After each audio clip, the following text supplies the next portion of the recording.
Good evening. Welcome to the Tazewell County Zoning Board of Appeals April meeting. We will have a roll call, please. Vaughn, Coopy, Bayer here, Lapsley here, McClanahan here, Vaughn, Miller, here. Chairman Leslie. Here. Beautiful. Thank you.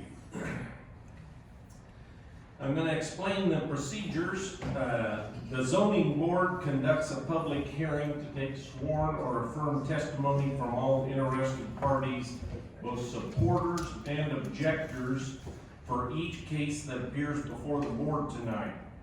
This is the only opportunity you will have to present testimony in opposition or in support of the petitions. Only those interested parties that have submitted notice 24 hours prior to tonight's meeting are allowed to cross-examine the petitioner. This is an opportunity to only question the petitioner, not to make statements or offer personal testimony. Upon final questioning, the interested parties may then make their closing statements. Others appearing here tonight and wishing to speak before this board must fill out a form, and they're located in the back of the room on the table, and turn it in to either Jackie or Melissa, and you are allowed to make statements only. You cannot ask questions of the petitioner. Groups that oppose a petitioner's request are asked to appoint a spokesperson to speak for the group in order to avoid repetitious testimony and save time. Repetitious and off-the-subject testimony may be ruled out of order. Please refrain from repeating and be as factual as possible.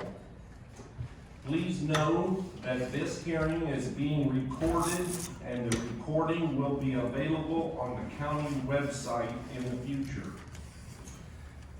Now, following the testimonial portion of tonight's hearing, the zoning board will enter into deliberations where they make a finding of facts based upon a variety of different considerations.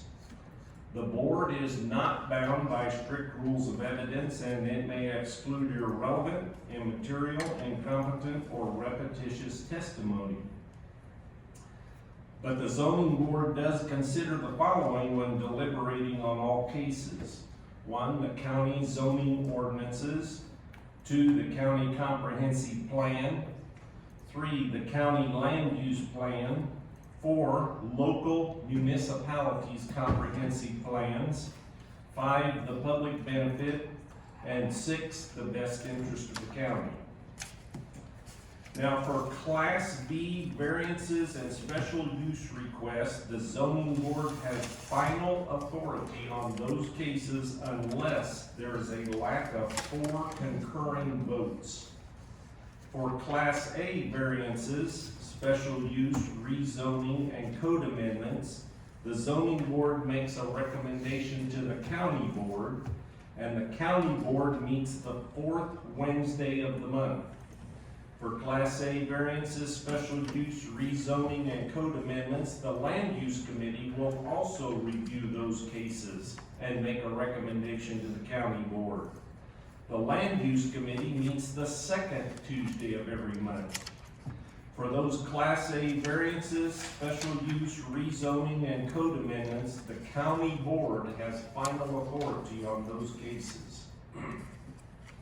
Okay, introductions tonight. I am Chairman Dwayne Lesson. Jackie is our Community Development Administrator. Matt is our Assistant State's Attorney. Adam, our Tri-County Planner. And Melissa is our Deputy Administrator. In the front row here are the zoning board members, and in the second row here are the land use members. Okay, does anybody have any questions before we start? Okay, board members, you were either mailed or emailed a copy of the minutes from the last meeting, which was February, because we had no meeting in March. Is there a motion to approve the minutes of the February meeting? Okay, Lapsley moved, McClanahan seconds. Any concerns or items to be noted? All in favor of approving the minutes, say aye. All opposed? Minutes are approved.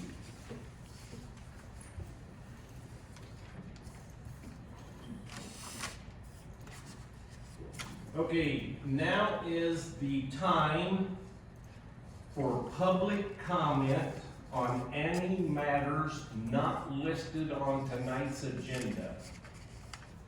Are there any public comments on any items or matters not listed on tonight's agenda?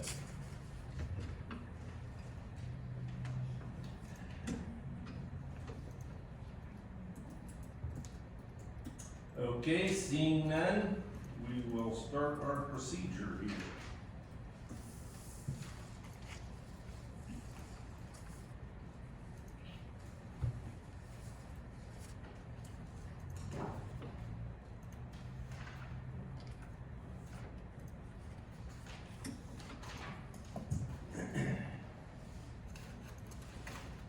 Okay, our first case tonight is 2509S and 25-10S.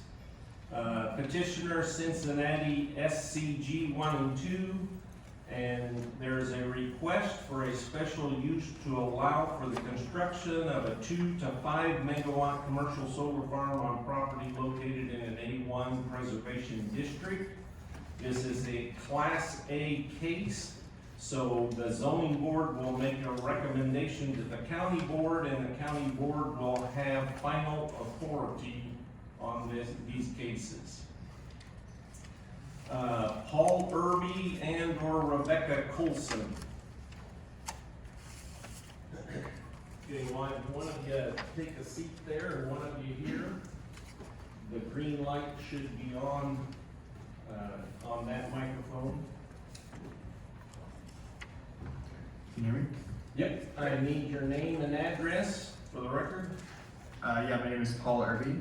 My address is 757 Sunset Avenue in Los Angeles. Okay. Oh, is that on? Is the green push the button? Or... There you go. Yep. Rebecca Colson, and my address is 1600 Aspen Commons, Suite 680 in Middleton, Wisconsin. Okay, for both of you, do you hereby swear or affirm to tell the truth, the whole truth, and nothing but the truth, self you God? I do. Okay, health department report, portable toilets and hand washing stations must be provided during construction, and any wells that will be abandoned shall be sealed within 30 days. Tazewell County Soil and Water Conservation recommends denial due to prime farm ground being taken out of production. Tazewell County Farm Bureau and the Tazewell County Highway Department had no comment. Tazewell County Emergency Management Agency and the City of Beacon both had no comment. Mike Harris from Illinois Department of Transportation indicated that an approved commercial entrance will be required. Okay, we always have some information from our land use planner, so we'll get that at this time. All right, thank you, Chairman. I'll go through some of the highlights of the findings of fact here. In terms of the first findings of fact regarding compliance with the zoning ordinance in the A1 Preservation District, staff did not find any issues pertaining to setbacks or other commissioning standards. In terms of conformance with the county comprehensive land use plan and comprehensive plans of municipalities within a 1.5 mile planning jurisdiction of the property. The City of Pekin does have this property located within 1.5 miles of the city boundary and is within their future land use plan. It is zoned as, or classified as industrial use in their future land use plan. This is the only zone within their zoning districts that permit solar farms, which in their case is done through a special use permit. For the Tazewell County Comprehensive Plan, there is an objective that states that the There will be allowance for supplemental uses to support farm income, to support the financial viability of farms, that found that to be positive in this case, as well as minimizing conflict between land uses. As I'll go through this report, staff does find that the proposal does minimize conflict between land uses adjacent to the site. Speaking on visual impacts, staff did do a site visit to the east. There's a pretty elevated berm that does block views to the east of the project site. There's a proposed 20-foot landscape buffer to the north to block views off of the highway and to residential subdivision to the northeast. And then to the west and south, there are large expanses of agricultural production land, so there shouldn't be any visual impacts there. In terms of public health and safety, staff does not see the construction of the solar farm to be proposed in jeopardy.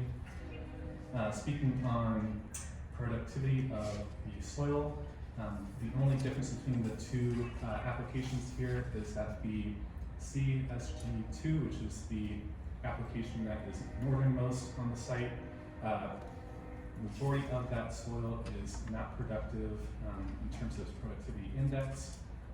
So staff does not find the implementation of the solar farm there to be negative in that sense, as it doesn't detract from productive farmland.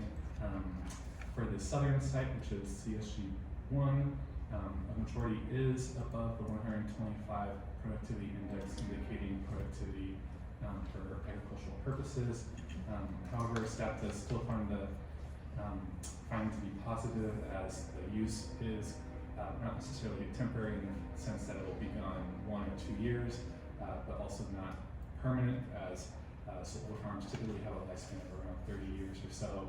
So in the event that agricultural purposes are to be carried out on the site in the future, there is that opportunity once the solar farm is decommissioned. So those are the highlights that I wanted to talk about. Otherwise, all the other findings of fact staff found to be positive, and so staff does recommend approval for both cases. Okay, thank you. Video, please. This is case number 2509S in conjunction with 2510S. Petitions by Cincinnati CSG1 and 2 LLC for special uses. From Exhibit A, this direction is south, directly in front of us, the proposed location for the 2 new solar facilities. This direction is eastbound Veterans Drive, in the distance, the intersection of Veterans and 14th Street.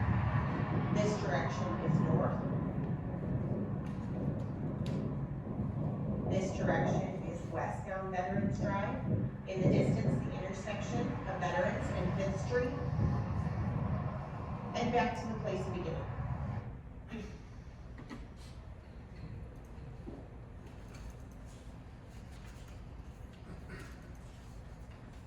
Okay. All right, thank you. Okay, why don't you explain your class tonight? Sure, yeah, thank you very much for the time and for that great staff report and video. My name is Paul Irby. I'm a project development manager at Dimension Energy and the primary project manager for both the Cincinnati CSG1 and 2 projects. Also joined by Rebecca Colson, who's going to be speaking a little bit later. She's from GEI, who's our consulting engineer and permitting consultant. So, yeah, we can dig into it. Next slide. So I want to just give a brief kind of introduction to Dimension Energy, who we are, since we haven't permitted any projects in this county just yet. So Dimension Energy is the owner of these 2 projects, founded in 2018. We have grown quickly since then, kind of leading developer, owner, operator in the community solar space nationwide and in Illinois here. We focus, primarily on smaller community solar projects, so projects under 5 megawatts or so. And something that kind of differentiates us from some other developers is that we develop, build, and operate every project that we work on. So we'll be the long-term owner-operator of these 2 projects, which I know can make things a little bit easier for the county in terms of knowing who to reach out to if there are issues. So we can go to the next slide, please. I know you all have permitted a number of community solar sites here in the county, so I don't need to school you all on what community solar is. But both of these projects do intend to participate in the state community solar program if possible, with the cost savings associated for subscribers. But regardless of whether or not we make it into the state program, we do intend to move forward with construction. So we're planning to build these projects as soon as we can. So we won't be back here again for an extension request in 2 years or however long it is. So yeah, go to the next slide, please. So digging into some of the details for each project, as mentioned in the staff report and on the video, the site is kind of one property with 2 projects that are co-located. Each of those are 5 megawatts AC in size. The site is there just south of VFW Road, kind of south of the city of Pekin here. Each project is about 27 acres in size.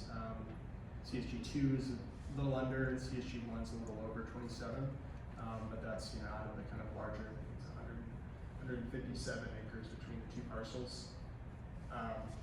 We have a lease with our landowner or family trust. We have Dave and Bob Ward here who are going to make a statement later.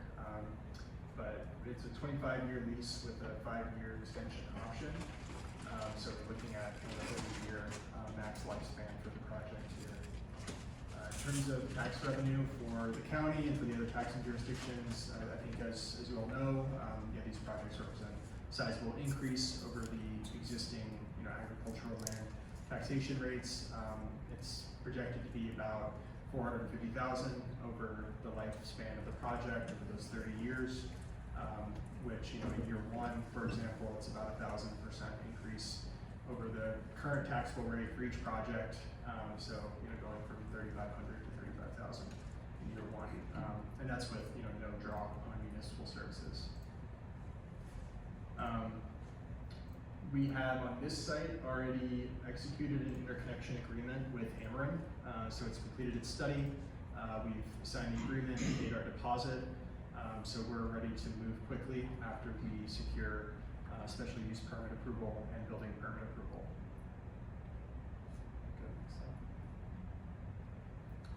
Second site is very identical in terms of its characteristics, but it does comprise of the northern section of the property there, going up to about 300 feet off the right-of-way. We're going to be maintaining that 300-foot buffer there from VFW Road for potential future use, or just to kind of expand that distance to passing motorists who are looking towards the project. This one, same details, but our interconnection study with Ameren is currently underway, so that should be wrapped up in the next couple of months. And for both projects, since they are co-located, we'll likely build them both at the same time. So they do exist as completely separate entities. They're separate projects with separate interconnection, separate offtake, etc. But we'll likely kind of build them together as one. Yeah, so we can kind of just go through these quickly since it was already discussed, but yeah, it's in the A1 agricultural zoning district, which is in compliance with the county's code. And then yeah, here's a map of the Pekin comprehensive plan, so you can see it's in that future industrial area. This is a blow up of the site plan for the first project. So kind of very standard project components here from what you've seen on other solar projects. Single axis tracker racking system oriented north to south, trucks the sun throughout the day to maximize the yield. Monocrystalline silicon PV panels, so kind of standard PV equipment, string inverters, a couple of equipment pads kind of dispersed throughout the project footprint, fully enclosed by a 7-foot chain link fence. Both projects, and you can see it's kind of in lighter font here, the second project at the front, which will be on the next slide, but they'll share the same access road. We're planning on placing that on the eastern side of the parcel, So we'll have a shared access point coming in off of VFW Road, and then the access road for the second project will split off from that. Up there near the road frontage, we'll have the construction laydown area and employee parking area, which is where the sanitation facilities would go as well. And then the point of interconnection with Ameren is going to be right up there near the access road. So our customer side poles, we've got 4 poles per project, will come in kind of interior to the site from our point of interconnection on the distribution line there along VFW Road. So this is the second site, it's a bit more rectangular, but you can see here on the second layout, that dark line on the north side, which is kind of planned west here, that is the landscape screen, so a mix of evergreen trees to help kind of lessen the visual impact to motorists passing on VFW Road. Yeah, so covered a lot of this already. Did want to touch on the setbacks. So, we're going to be fully in compliance with the county and state siting law setbacks here, and exceeding those requirements on like the residential setback, for example. The nearest house here is about 900 feet away to the northeast and not visible from the site. So setback requirements are all going to be complied with. And yeah, I guess electrical wiring, that's all going to be undergrounded as well. Outside of the project fence, inside the project, all the medium voltage wiring going to the equipment pads will be underground, and some of the additional wiring kind of between panels may be above ground. But we'll be in full compliance with our agricultural impact mitigation agreement, which was established with the Department of Ag for that. So yeah, just some additional site photos here. Similar angle from where the video was taken. This one's a little bit further east, kind of facing towards the southwest. So go to the next one. A rough visualization of where the project is going to be located on the site and how much of it it's going to take up. And saying this is from a bit further west, facing kind of due south, with a similar view on the next slide. And so for this view, we will have that line of evergreen trees along the frontage here. So you'll essentially just be looking at the trees from that angle. This is our point of interconnection here. It's kind of right there in the northeast corner of the parcel, along that existing distribution line. Already mentioned sort of where each project is at in terms of its study, but both of those are progressing well, and the results of those studies are positive. So there's capacity here with the existing infrastructure. There's not going to be, substantial work on the Ameren distribution system outside of the property. All right, so I'm going to hand it over to Rebecca here in a second, just to cover some of the due diligence that we've done on the property. Kind of summary here is that we've taken a really close look at this site. We've done all of our due diligence, surveys and studies and agency consultations to determine that this is a suitable site for solar. Thank you so much. So GEI completed several studies, ecological, environmental, and general site suitability, beginning with the critical issues analysis. So no fatal flaws were identified in that. It's obviously an agricultural use as far as historic use of the property, and that did identify, as well as the conservation district had identified the prime farmland soils present on site. With the phase 1 environmental site assessment, there were no recognized environmental conditions that were noted. There was an ALTA and topographic survey conducted. As you see in the pictures, it's relatively flat, and there's a general overall slope drain to the southwest. We performed a drain tile survey with no drain tiles identified, located within the project area. Flood hazards adjacent in parts to the 100-year floodplain, so along that eastern property boundary. But none of the project lies within the floodplain. Wetlands and waterways, so there was a wetland, we call it a determination when no wetlands are identified on the site. So a wetland determination that was completed, and an Army Corps of Engineers request as well to request concurrence that no permit will be required. So that has been submitted. We've been in constant communication with them. No issues anticipated, and expecting concurrence of a no permit required letter soon. No effects to listed species, so we did review threatened and endangered species present on the site and near the site. So also no suitable habitat, natural areas, or preserves that are present that would be affected by this project. So that did include federal and state listed species, so the U.S. Fish and Wildlife IPAC review and the EcoCat as required by the state regulations, with the EcoCat consultation terminated, just stating that no further work needed to be done. And finally, a cultural resources evaluation was conducted on the site, both an initial review with the application, and also a phase 1 archaeological survey. So SHPO did just respond with a consultation terminated with no effects to archaeological or historic items on the site. So to speak to the prime farmland soils that were identified and concerns that were noted by the Water and Soil Conservation District, there are great soils here. We have the Onarga, the Plano, the Jasper, and as you mentioned, the productivity index to the south is a little bit less, with higher producing soils in the north. With those, so a part of the plan for this includes the incorporation of a pollinator-friendly mix. If you could pop to the next slide, please. So when we talk about prime farmland soils, they're defined as like the best physical combination for production, food, fiber, forage, and also not subject to intolerable soil erosion. That doesn't necessarily mean that they don't have some nutrient deficiency, which can be supplemented by some of these pollinator-friendly mixes to improve soil health over time. So as these soils become depleted over time, if there's some topsoil erosion and whatnot, or addition of herbicides and pesticides, that can deplete the soils to some degree.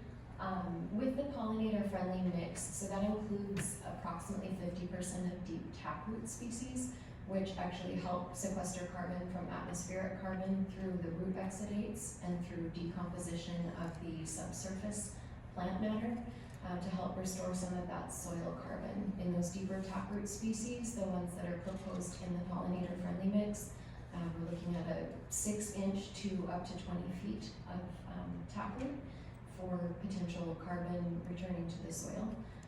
So in these designs where Dimension is proposing pollinator-friendly mix with some potential grazing for vegetation management, you do see quite a bit of benefit over the lease period. So you have mentioned it not being a permanent use. So after the lease period, there are a number of studies that also show some of the carbon fixing potential and the nitrogen fixing potential of 4 of the species that help to improve that symbiotic relationship with the soil and the grasses. So another 2019 study by Tillman demonstrated that the mix of the legumes and the warm season grasses that are proposed can actually, when grown together, have a complementary effect that can benefit the soil health overall. So being protective of the valuable soils that are present on site.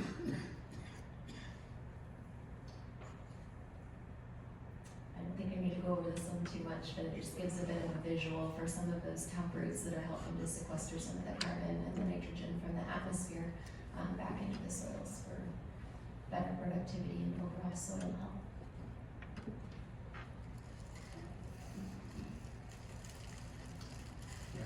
Thanks, Becky.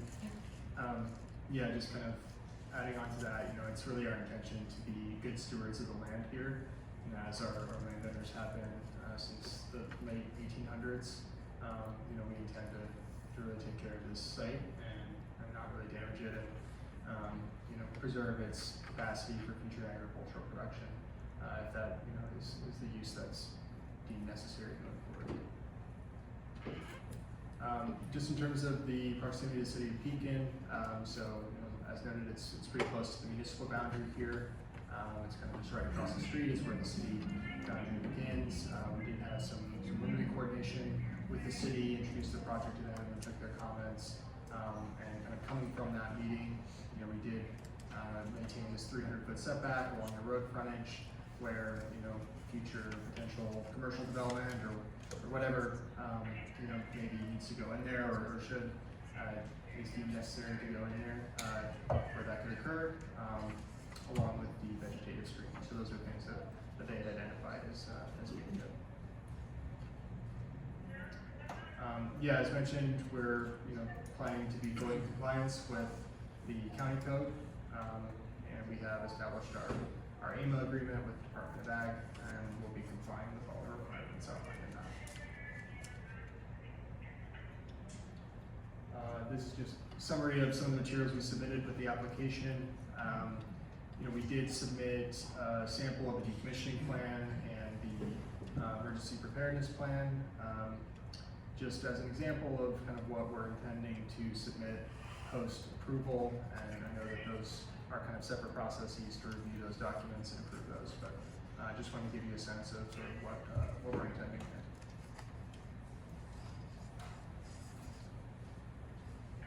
So in terms of the requirements here outlined in the ordinance, just quickly on the road agreement and traffic impact, because mentioned the staff report, but we did coordinate with the IDOT Region 3 District 4 engineer. She outlined all the requirements for commercial access driveways, which is what we'll need to utilize here to enter the site. So within the right of way, it's going to be a 24-foot wide paved access driveway that's graded to IDOT standards. That's all included on the site plan that we have already submitted. Rebecca mentioned the vegetation maintenance and weed control, so we're planning a native pollinator friendly vegetation within the fenced array, and combining that likely with either conventional mowing or livestock grazing, which is kind of a new growing method for managing vegetation on solar sites, but has been shown to be very successful and very cost effective as well. So that's something that we're looking to implement across our portfolio in Illinois and on these sites. In terms of stormwater, just quickly, on stormwater, so I think Becca covered it a little bit, but just how the seed mix there will help with drainage over the existing agricultural use, resulting in less runoff and erosion and more absorption into the ground. We have set aside a stormwater area on the plan set that was submitted, kind of in the southeast corner. We're going to have to go through additional engineering to see whether or not it's going to be necessary. We'll do a full hydrology study as part of our process for getting a NIPES permit, but we did want to set aside that area in case it's necessary. And then just the last thing to touch on here on drain tile systems. So we've completed a desktop review of drain tile located on site. They identified one potential area where there could be a tile line. We're mobilizing a full subsurface drain tile survey sometime in the next month or so, at which point we'll get a clear picture of what tile is actually out there. If tile is present, we'll comply fully with the AMA requirements to maintain existing drainage on site. So if there's a tile line present that's within our array, we'll either reroute it or avoid it to make sure that we're not disrupting the drainage as it is currently.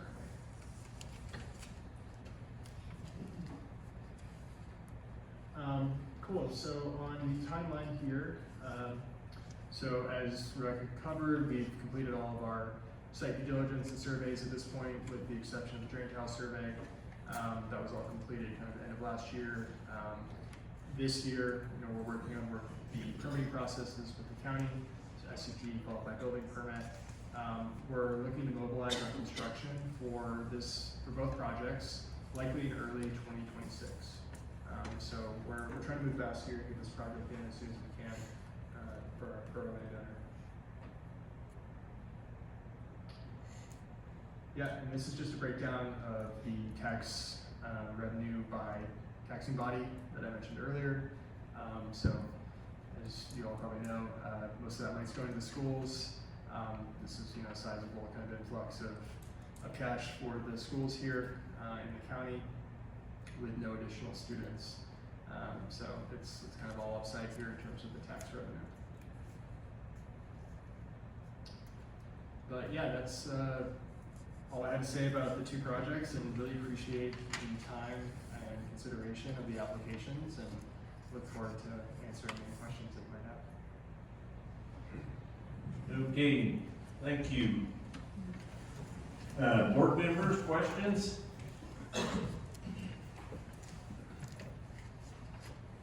I'm gonna start it off here on the north, you're coming in off of Veterans, and I see this access road, and then it goes along, the east side. I think that's the east, and then when it gets back to the middle of the back one, then it goes through the center of the array. Okay, and what is that, gravel? Yes, it'll transition from pavement within the right of way to gravel Okay. as you move into the interior of the site. And what's the width of that? I believe it's 12 feet. So typically it's a single lane access road there. During operations, there's extremely minimal traffic to and from these sites, really only for maintenance activities, and that's typically just a pickup truck, maybe with a trailer. So you only really need a single lane access road to get in and out. During construction, there might be some temporary widening just to accommodate some of the larger equipment delivery vehicles. But yeah, I think 12 feet, I believe, is what's shown there. Okay, and then, in that array, you've got several boxes that says equipment area, transformer, some other stuff I don't understand, JA Solar, JAM 72D, explain those. Yeah, so those are the concrete footed equipment pads. That'll house some of the more central equipment, the transformers, the switchgear, metering, other metering equipment, and that'll be, like I said, on a concrete foundation. All of that will be removed as part of the decommissioning plan that's in place. So any permanent improvements such as that will be removed when the site is decommissioned. But the design we have here, the PV design, it's not a final electrical layout by any means. So kind of within that footprint, there may be some movement in terms of where those equipment pads are placed, but that's a general number that we would need. And, okay, so none of those areas are gonna be used for, battery or electrical storage facilities? No batteries proposed in association with these two projects. Okay, and then on your drawing, it says a 6-foot high chain link fence, but in your presentation, it said 7 foot. Yeah, I think that might be an error on the site plan, so So, we can correct that. It'll be which 7. is 7. 7 foot? And it's metal poles? Yeah, standard chain link. Yeah, okay.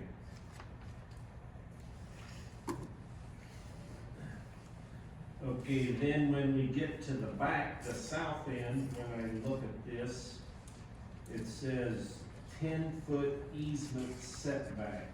Explain that.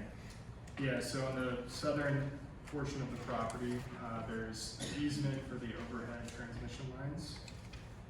That's to ComEd, I believe. And the 10-foot easement setback is just to kind of allow for some distance between where that easement boundary is and where a project begins. Okay, explain the easement boundary, I guess. So the easement boundary was identified as part of our Alta survey that we completed of the project, of the property. So ComEd has an easement in place on that rear section of the property for their transmission lines, and the boundary is what is outlined in the property records.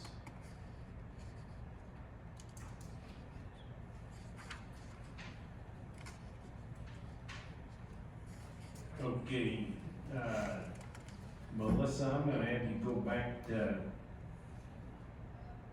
well, I wanna see exhibit A4 on the screen. If we, I don't know if you have that or not.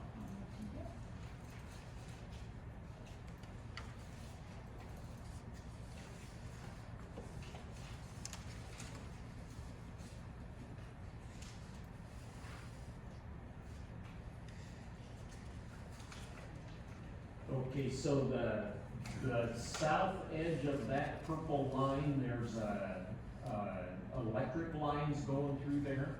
Yeah, so there's a high voltage transition line that runs. Okay, we can't see it on any of our photos. Yeah, you can kind of see it on, there's the poles, so there's kind of one. Oh, yes, I see that now. You can see the braces, but you can't see any lines. Okay. So they have an easement, and so you're staying back from their easement. Yeah, exactly. Okay, but you're not attaching to that line, you're attaching way up by Veterans. That's right, yep. Okay. So yeah, we're connecting to the local distribution. here. Okay. So we're. Yes, you can see those, the footings on that ice cream now, okay. All right. Board members, other questions? Yep. I think, on our end, in the past, we've talked about the vegetation and the pollinator seed. The problem I think we're seeing is it takes a good few years for those pollinator fields to actually produce. The first few years, they look like a weed mess. I know your last couple, solar farms that we've, discussed, we've asked them to do like some kind of grass also, that would, be some kind of prairie grass type of thing Cover between. crop type. Cover crop until the pollinator is up. I mean, you go out and look at some of these, and they've got the planting, but the first few years, I mean, you got weeds growing everywhere, climbing up the fences, and it just looks, it's messy, it doesn't look great at all. So that, I think the last couple, we have actually asked that if you could do some kind of grass, cover until the pollinator can take over. It's definitely something we can look into. My understanding of the pollinator seed mixes is that it typically does take about a year to get them established. That first year, you're sometimes kind of fighting with some weeds that pop up, and it's a bit of push and pull to actually kind of eliminate those and keep the species that you want. We're working with a really good vegetation management consultant who's putting together our vegetation management plans for us. That's something I can take back to them. I'm not sure exactly if that would work with putting in grasses first, because we don't want to crowd out the pollinator mix, but it's definitely something that I can take back with our consultant and see what we can do. I mean, ultimately, if there's a seed mix that the county wants us to do, and it's different than the one we proposed, we can certainly accommodate. Yeah. Yep. The grading on the site is absolutely minimal. Can you speak to that a little bit more as far as minimizing soil disturbance? Yeah, it's a pretty flat site, as we saw from the photos. So, that initial seed application should hopefully take, because we're not doing a lot of soil disturbance, not moving a lot of soil around. I think to clarify what she was talking about was, to date, we have not seen a good establishment of pollinator-friendly habitat under solar farms that have been built in Tazewell County. And so, we're trying to figure out how to help them achieve this, and whether it's mixing oats, which the first frost that dies off, but, you know, oats can help other plants grow, get established, so on and so forth. Yeah. And like she said, we've had several that the pollinator did not take the first time, and we had 2 years worth of weeds. And we're not gonna put up with 2 years worth of weeds. Okay, and we don't want weeds on the fence. Yep. And so, this is a big concern in Caswell County, and we need to be aware of that. Yep, absolutely. Okay? Go ahead, Sam. Yeah, I was just gonna ask, what kind of foundations, hold the panels?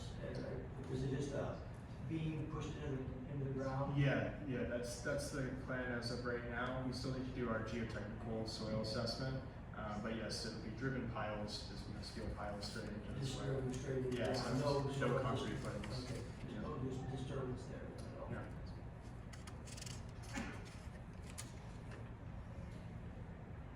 Any board members, other questions?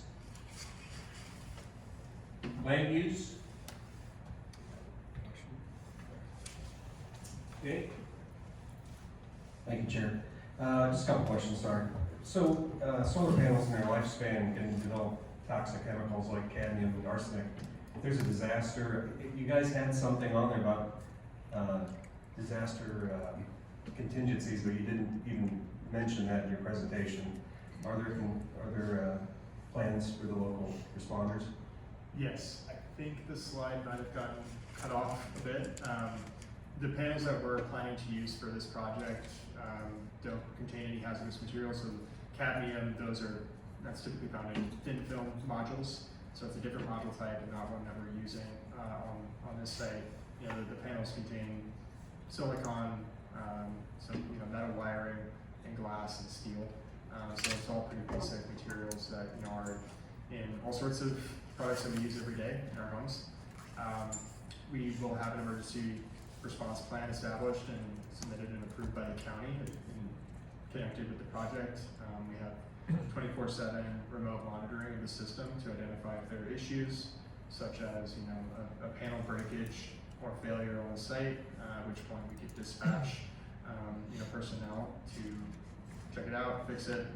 If it's an emergency situation, then obviously we would coordinate with first responders. We've done some initial coordination with the fire department here. They've reviewed the plans, didn't identify any issues, and asked us to come back to them before construction, which we intend to do. We'll work with them closely prior to actually starting construction here to make sure that they have the information they need, the materials and resources they need to properly respond in the event that there is an emergency on the site. Thank you. yes, There won't be anybody within the company on site after the construction. I mean, you're from California, she's from Wisconsin, the company's from Atlanta, Georgia. Who is the contact individuals? I mean, if there is a problem, is this gonna be, out of sight, out of mind for you? No, absolutely not. We'll work with a local contractor here who will manage, operations and maintenance. Our asset management team, they're mostly based in Atlanta. So they're the ones who are kind of watching the remote monitoring system and working with our local contractors to respond to any issues. We'll work with someone here in the area. It may not be, someone based in Tazewell County, but someone who's close by and can respond, within 24 hours if there is a problem. And the same goes with, vegetation management. We're looking into local partners,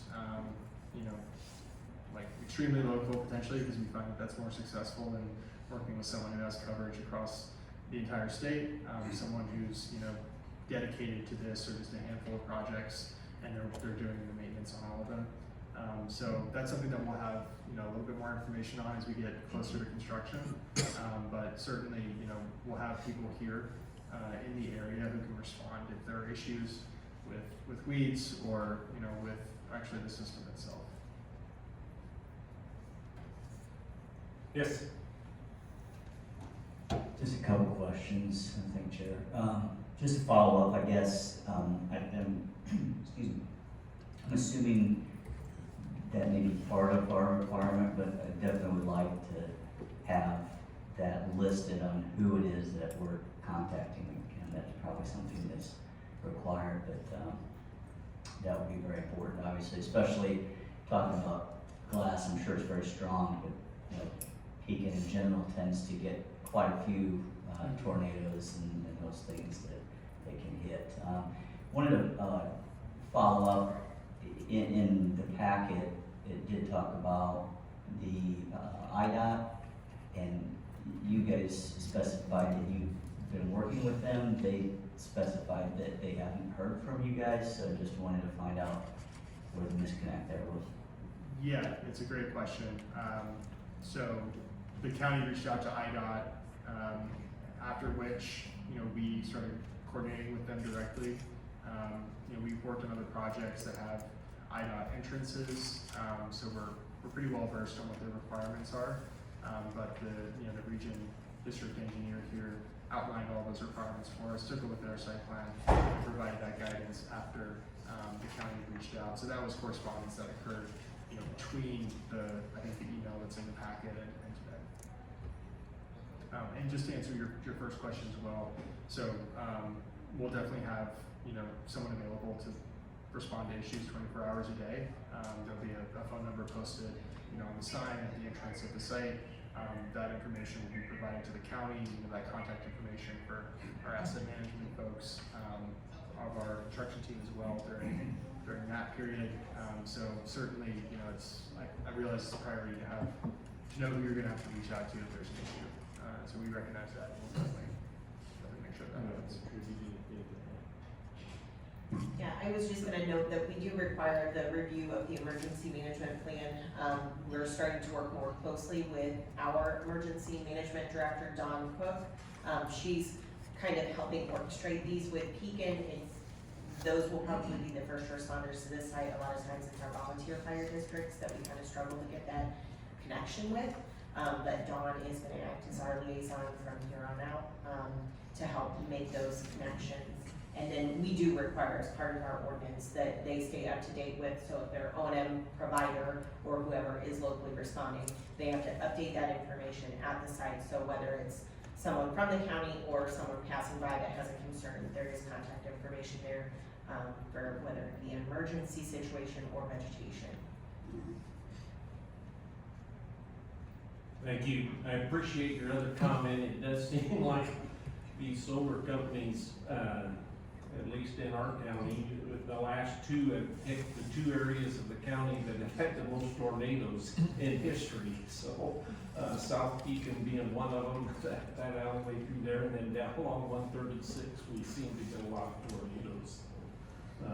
I don't know why they don't do that research ahead of time, but. Yeah, I drove past a solar project the other day, kind of south of here, that got hit with a tornado. I will say that the racking that we use, it's rated up to, I think, 160 mile/hour winds. So it can definitely withstand strong winds, and you probably get some damage to the panels, but it's extremely unlikely that you're gonna have anything ripped out of the ground unless it's, you know, maybe a 4 or 5 tornado, which is not much you can do. Yes. It says in the decommissioning would be, the cost would be estimated by an outside firm. Yep. Who chooses the outside firm?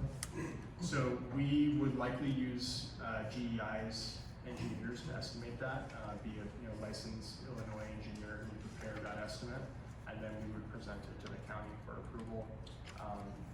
That's typically the process we follow. You know, if there's a different process here, please let me know. I mean, we're happy to accommodate whatever the county needs.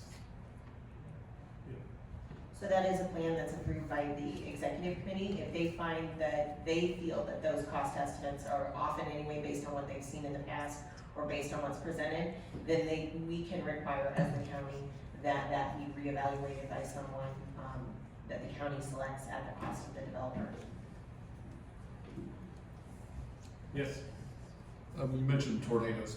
Are you responsible for cleanup of your facility outside the property lines at all? I mean, if if an EF 4 or 5 goes through there and rips all the panels up and deposits them across several hundred acres or across, I mean, is there gonna be any cleanup of the glass, or any help with that for the neighbors, for the homeowners that live near there? You know, I will say that the projects are fully insured for the value of the equipment. I can't speak to exactly how that would work. I mean, we definitely, as a company, would be wanting to support those if there was, you know, some issue with neighbors in terms of cleanup. So I believe yes, but actually this is something that I would want to look into a little bit more to see exactly how that would work, because it is such a rare situation. I don't know if there are many examples of that ever happening. So it would be something that I would want to look into a bit more.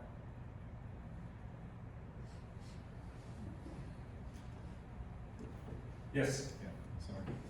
Sorry, not to ask this.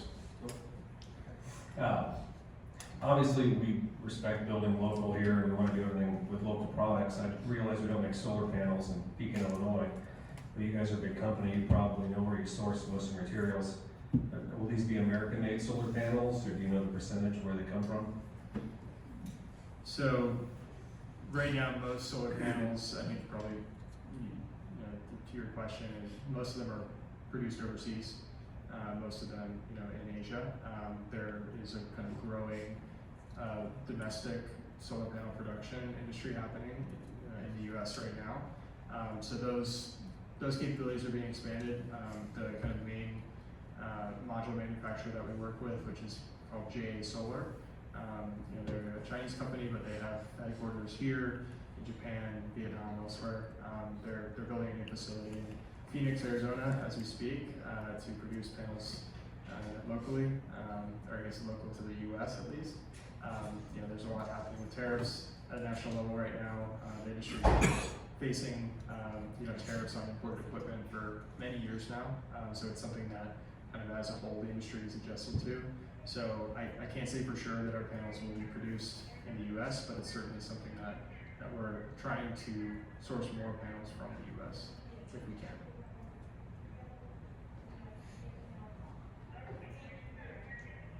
Okay, you indicated there would be screening, on the north side by Banners Drive. And, you'd made the comment evergreens. Is that the type of screen that you're planning? Yeah, typically, you know, what we found successful is kind of a mix of evergreen and, you know, kind of more bushy species that fill out the bottom. You know, evergreen trees and bushes that are a mix of different species so that it looks nice. It's not just a row of, you know, arborvitae trees that kind of stick out like a sore thumb on the landscape.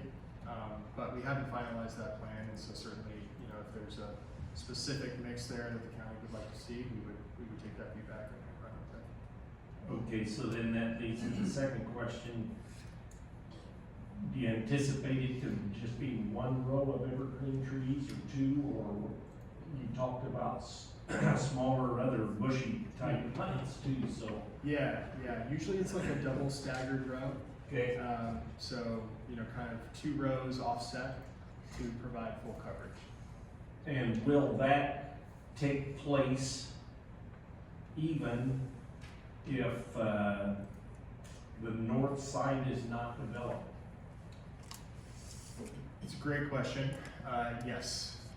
So, you know, as it stands right now, in terms of interconnection, and you know, county permitting is obviously the other kind of big step that we have to get through on these projects. Both of them look good from an interconnection perspective, so we do hopefully intend to build both if we can. If that's not possible for whatever reason, then yes, we would definitely put the landscape buffer on the north side of the first project. Okay, so you would put it on the north side of the first project, not where you had indicated tonight it would be on the north side of the second project. Yes. You know, it's kind of a bit of a hypothetical, but you know, certainly our intention is to screen the project from you, from Okay. DFW Road, so if for whatever reason the northernmost one wasn't able to move forward, we could add in that buffer on the southernmost one. But yes, it would be placed, closer to the fence, especially, at that distance, that would probably provide better coverage than placing some trees along the road. There's a bit of a grade difference there from the road kind of looking down at the site, so. Okay. And so, will the fence encompass, both projects? Obviously, the outside fence will encompass both projects, but will there be a fence in between the two projects? Yes, yes. Okay. And then,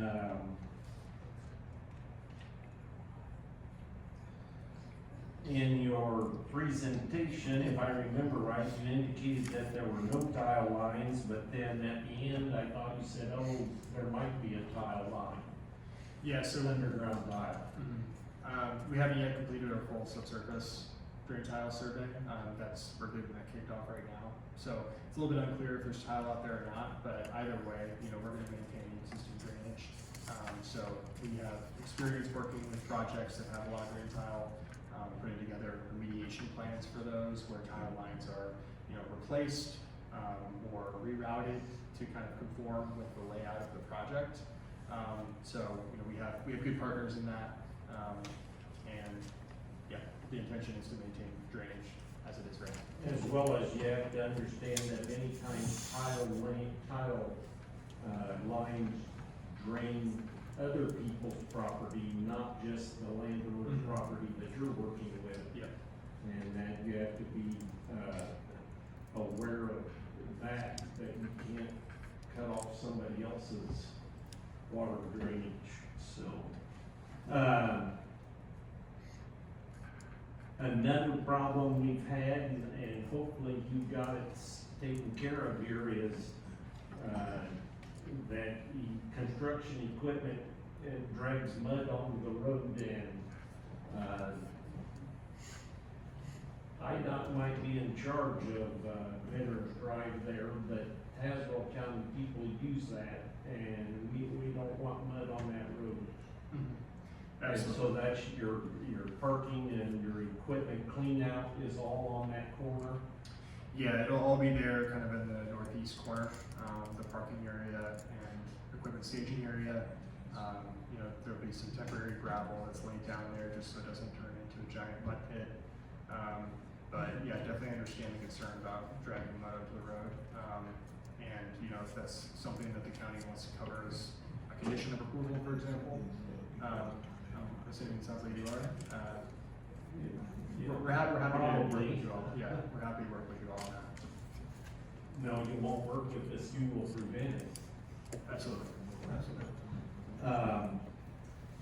Another problem that we've had and is that, your permit is for this property, okay? But the solar companies say we're only leasing what's inside the fence. And they don't care if weeds grow up outside the fence on the setbacks or anything like that. And you're responsible, because your permit is for this property, you may be responsible for items outside of your fence. And so, however that works between you and the landowners, you need to be aware of that. And, it typically happens on a smaller parcel, a 40-acre parcel, where they just set back 50 foot, and the farmer can't farm the 50 foot. But I leased my property to the solar company, and he doesn't worry about the 50 foot. And the solar company doesn't worry about the 50 foot. And, but your permit is based on this property, okay? Yeah, the landowner intends to kind of farm the remainder of the parcel to the west. or working around their irrigation But you system. got a little strip to the north and you got a little strip to the south too. Yeah, absolutely. That strip to the north, you know, I need to kind of work with the landowner and see what their, you know, intention is with that area, but certainly that could be something that we maintain. And the area to the south, that's the common easement, so, I think they're currently maintaining that, or maybe you're. And then, I think I saw in the picture, there was some irrigation and you realize that the wells will be capped. Yeah, so the irrigation system, we're gonna try to maintain that, so that it can continue to irrigate the rest of the property. Where did I read that? The state law says wells have to be capped on these type of properties.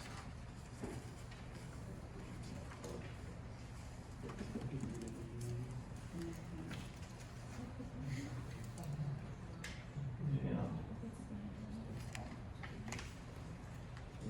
This is, oh, that's for our health department. Okay, Tazewell County records indicate, along with the site map, the presence of at least 2 irrigation wells on the property in the vicinity of the proposed solar arrays. The wells may have irrigation loops or other components that will need to be removed or worked around. Also, the Illinois Water Well Construction Code requires that wells that are no longer used to supply water must be properly sealed and abandoned within 30 days. Therefore, all wells on the included properties that will no longer be used must be properly sealed by a licensed well water contractor within 30 days of abandonment. And so, if there's a well in that footprint, it will need to be abandoned and sealed. Or worked around, right? I think that was, so that's our intention, is to work around that existing irrigation system. I don't know if there's a well there. You need to do some research on what the state law says on that and the water well construction code. Certainly, if we do need to close that well, if it is a well, we will cap it in compliance with the state laws.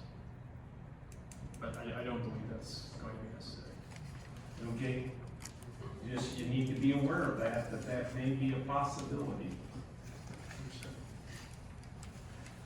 Okay, board members, land use, other questions?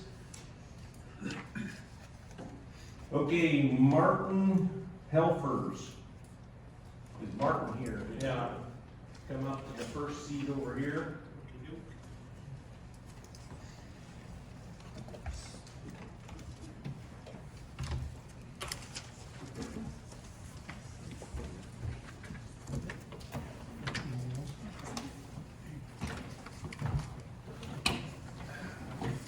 Thank you so much. Name and address, please. Yep, Martin Helpers, 1221 Veterans Drive, Pekin, Illinois.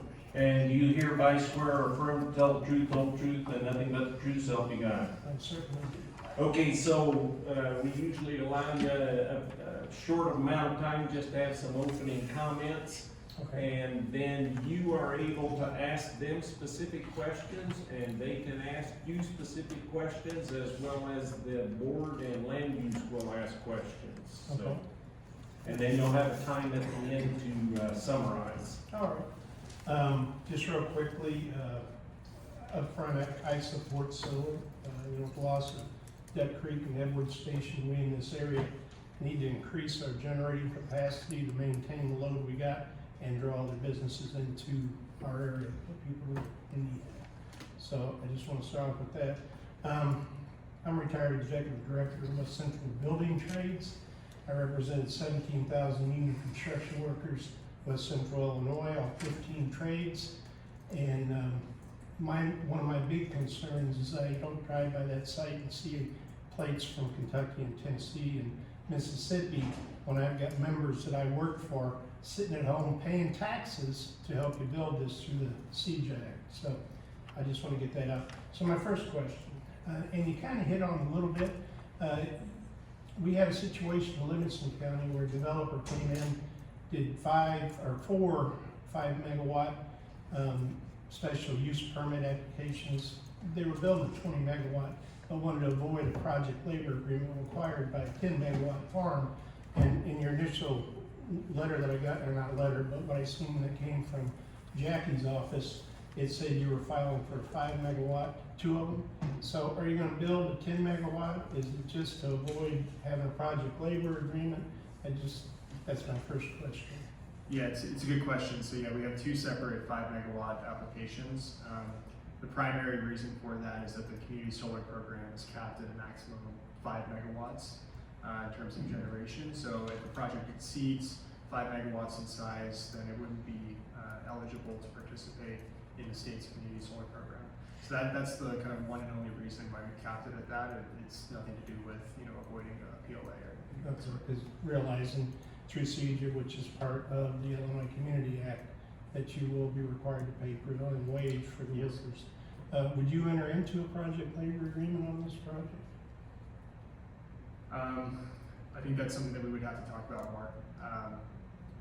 We're still working with a number of different EPCs Okay. in terms of who's going to actually build these projects. Okay.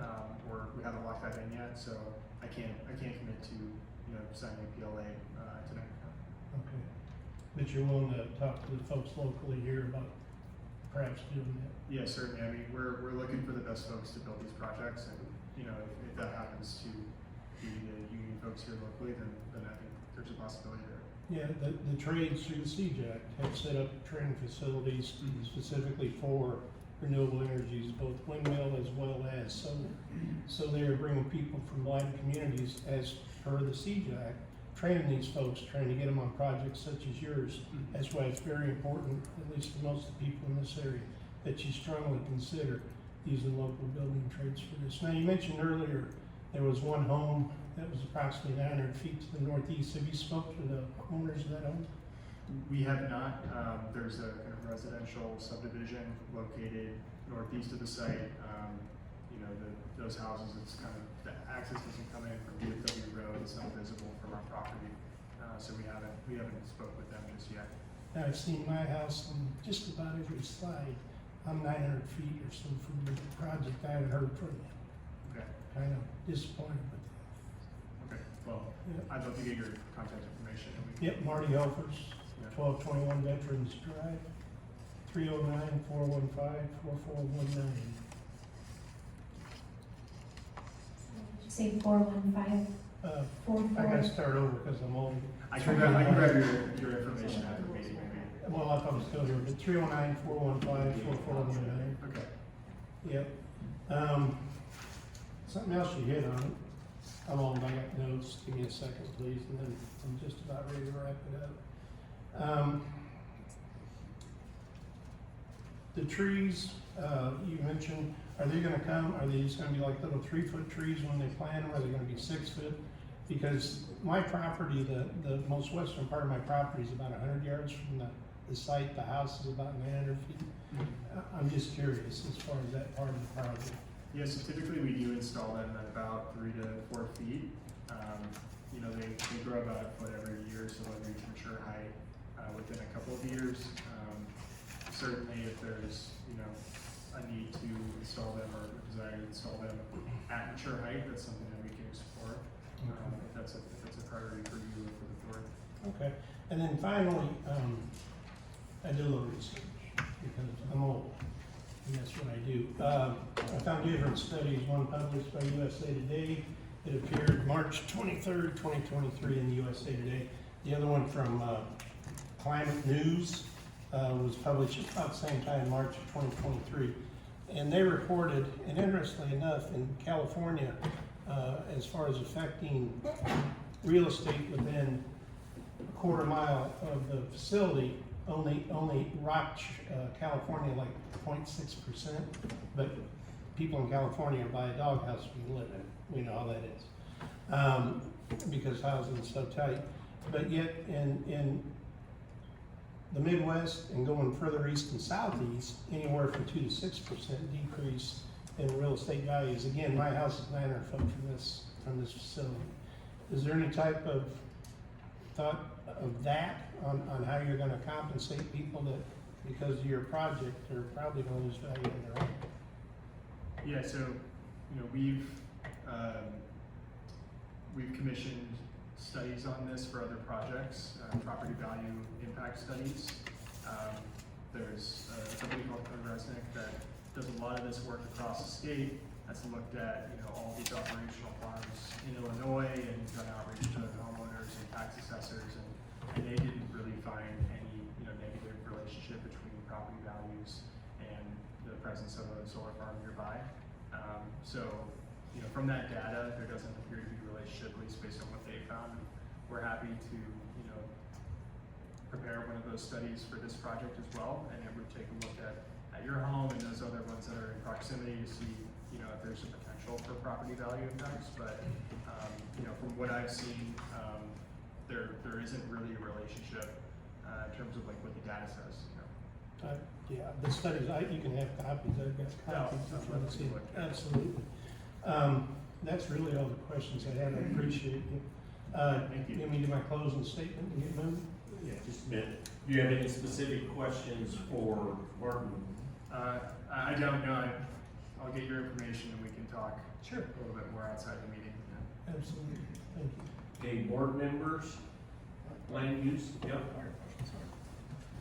So it's recognized there's a heat island effect that happens around solar farms. I see, I looked it up on the map where you're at.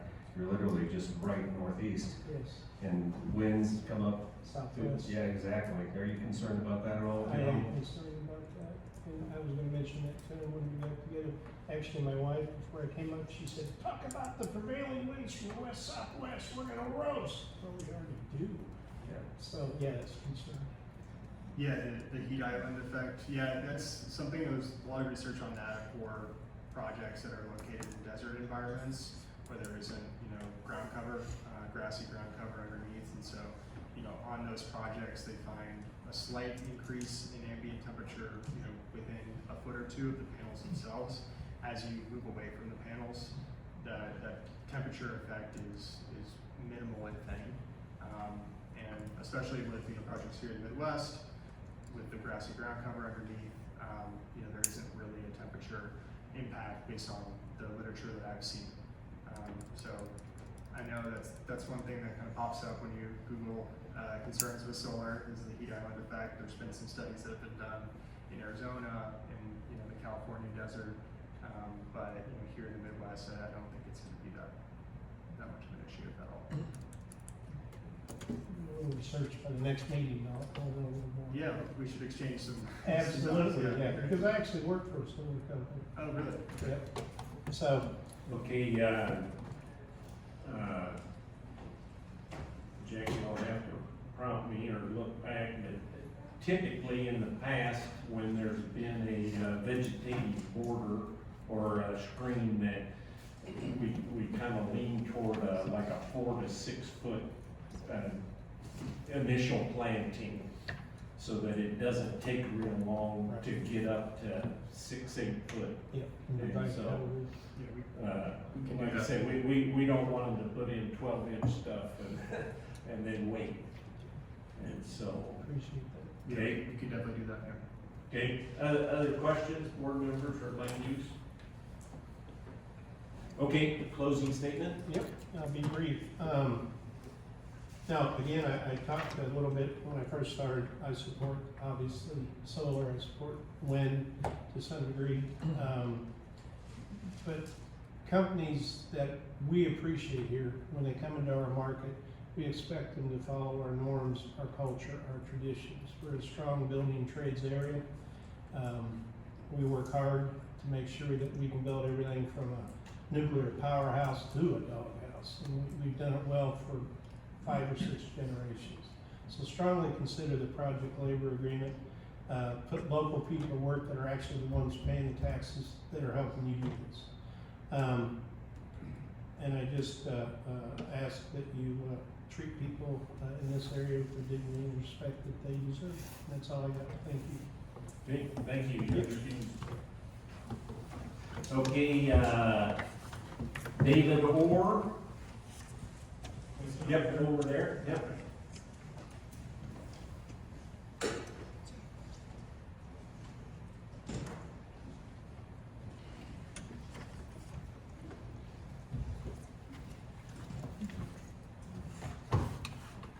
Yeah, I'm David. Name and address, please. David Orr, 101 Wallsburg Court, Cary, North Carolina. And you hereby swear or affirm to tell the truth, the whole truth, and nothing but the truth, so help you God. I do. Okay, and you signed in tonight, so you cannot ask questions, but the board and land use can ask questions of you, so Sounds fair. you're allowed a short period of time for comments. Okay, I was just gonna give you a brief history of the land and why we're interested in a solar project. So the land is in a family trust, and I'm one of the trust members.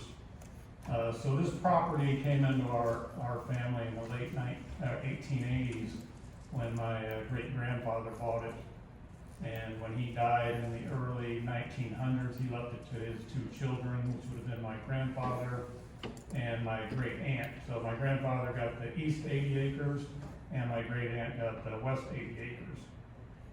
And my grandfather sold it sometime in the early 1900s, but we were able to buy it back.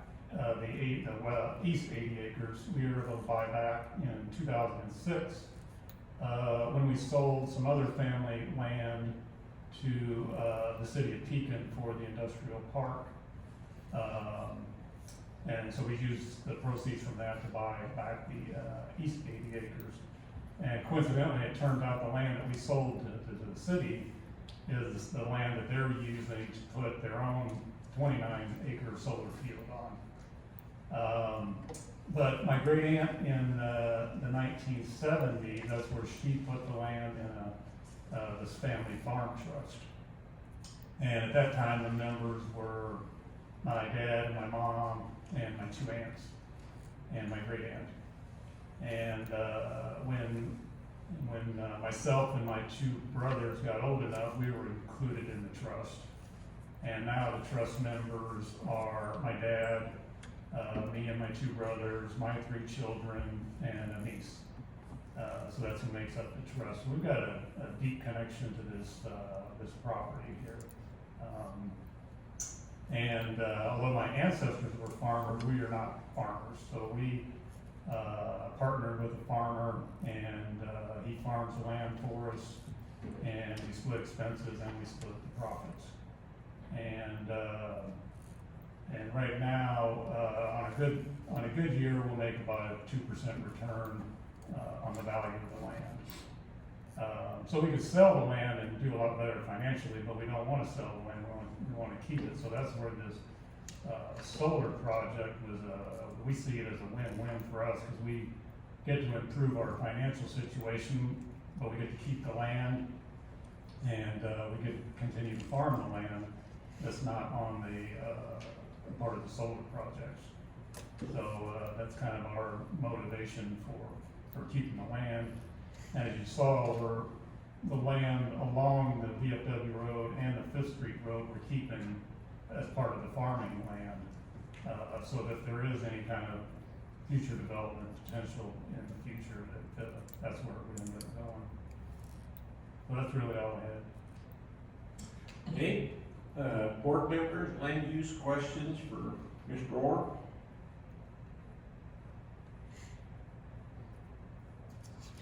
Okay, thank you. Yes.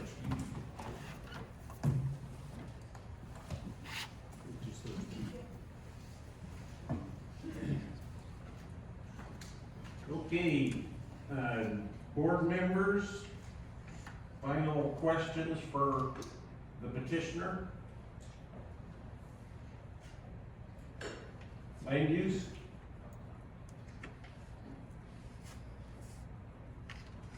Okay, closing statements? I think we covered a lot of ground here and really appreciate the great questions from the board, from the land use committee, and from the audience. But there's a lot of additional things for us to kind of think about and make sure that we're incorporating our plans, but we're really excited to bring these two projects to fruition here for the county to receive the tax benefits and for the community solar subscribers to get those savings on their electricity bills. So that's all I have available. My contact information should be somewhere, but if not, you can grab a card from me. And if there are any other questions, please let me know. Okay, Thank you very much. thank you.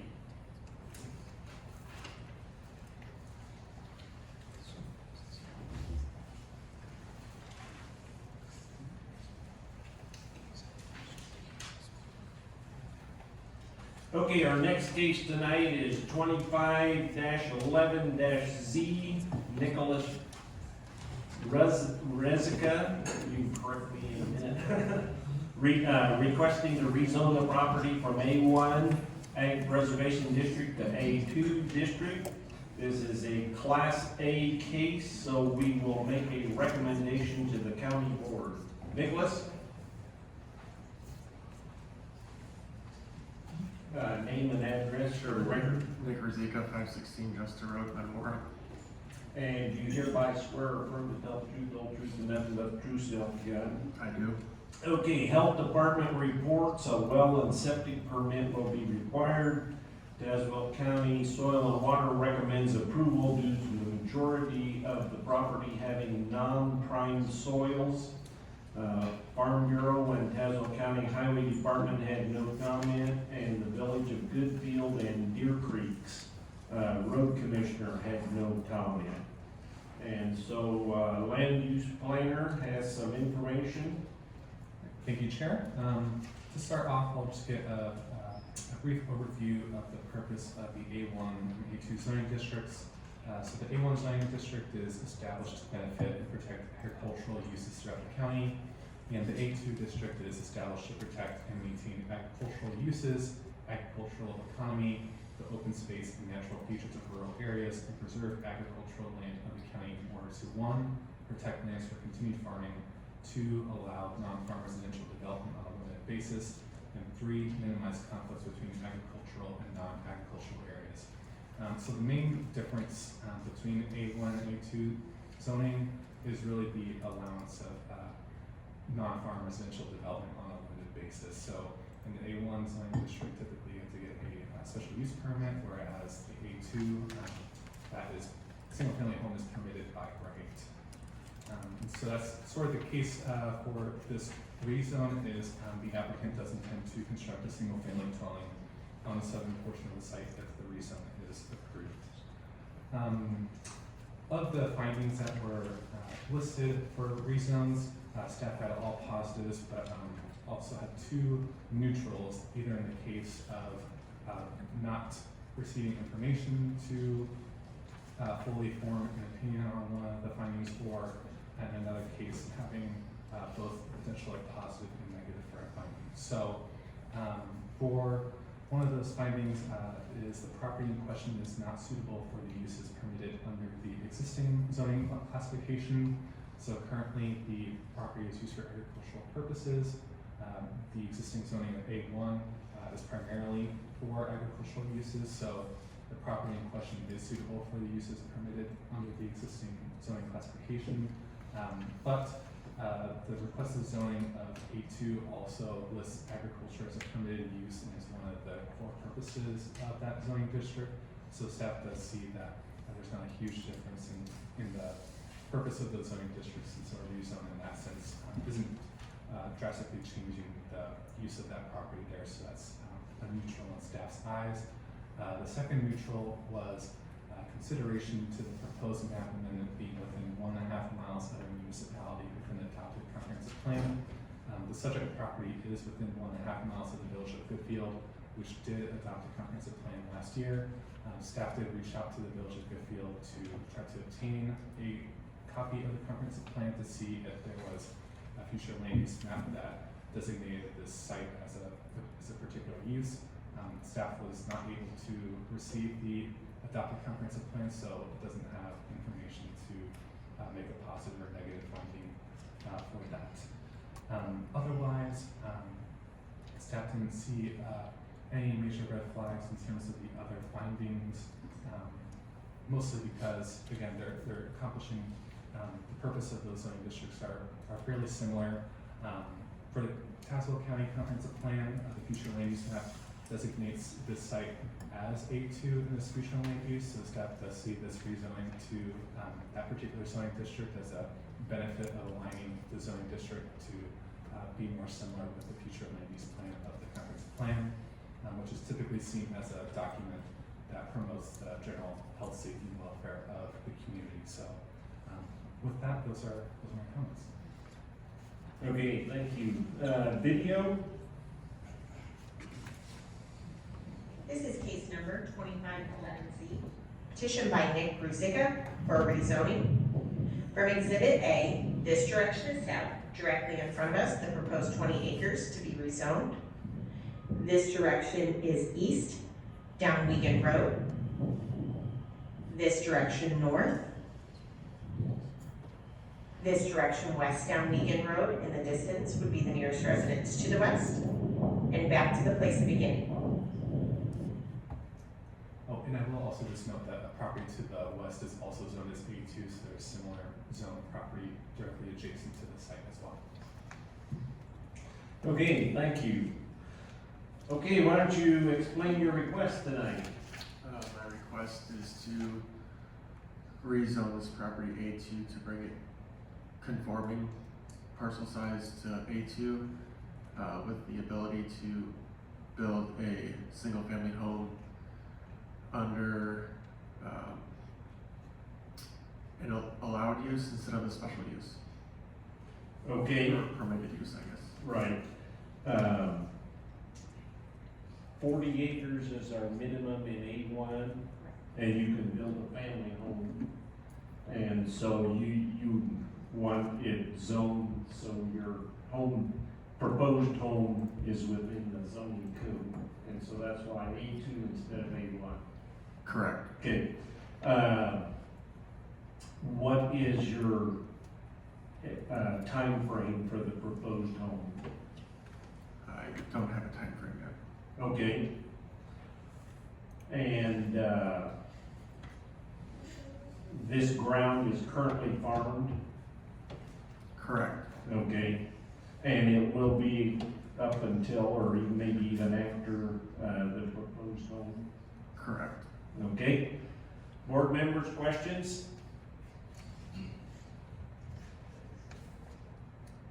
Land use? Yes. More of a comment, I guess, but I do like seeing more people building homes in the county, so I think it's great. Hopefully it'll happen soon for you. Okay, obviously, we've got some reports from the health department. Hang on here a minute.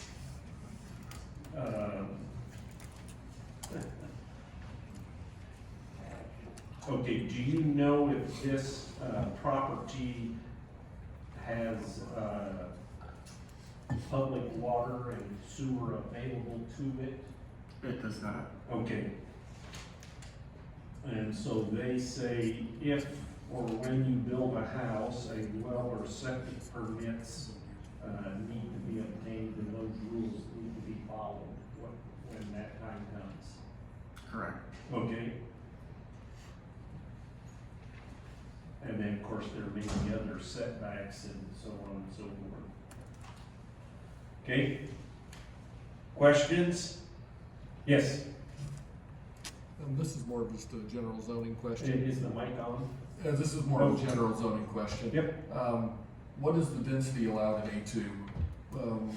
If it's 40 acres to allow on A1, how many houses could be built on A2 without having any special use? It's a 10-acre minimum. Okay, other questions? Okay, you understand this is a Class A, and we will make a recommendation, and only the county board has final authority to rezone the property. Yes. Okay. Okay, any closing comments? Nope. Okay, thank you. You're excused. And I apologize if I pronounced your name wrong.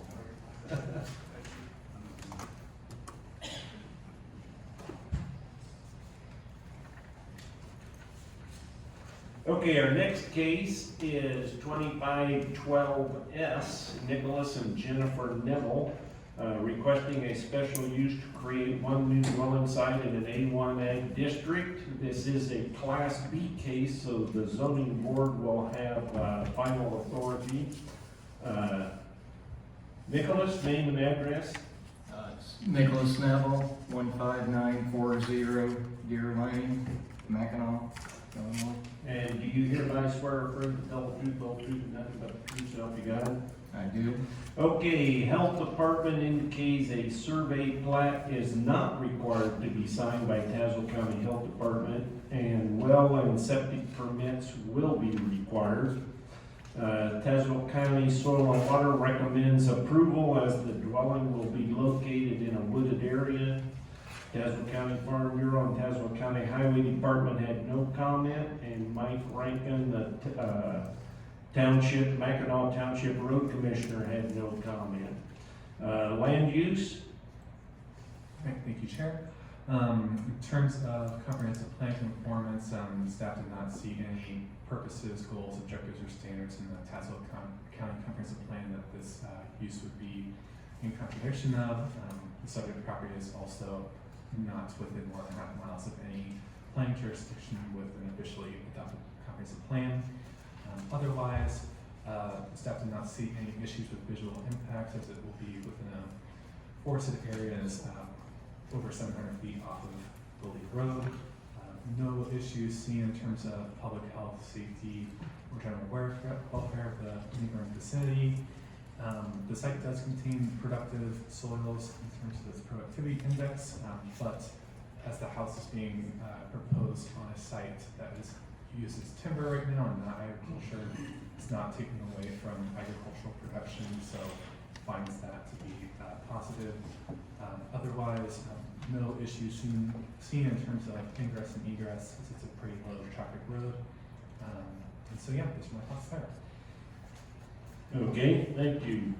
Video, please. This is case number 2512S, petition by Nicholas and Jennifer Neville for special use.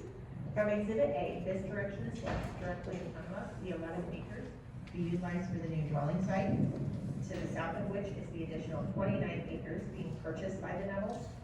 This direction south down Zimmerly Road. This direction east. This direction north down Zimmerly Road. And back to the place we need. Okay, thank you. Okay, why don't you explain your request? Okay, well, we are purchasing the entire 40-acre parcel. We're dividing it strictly because of financing reasons. So we'll have 11 acres at the north end and 29 acres at the south end.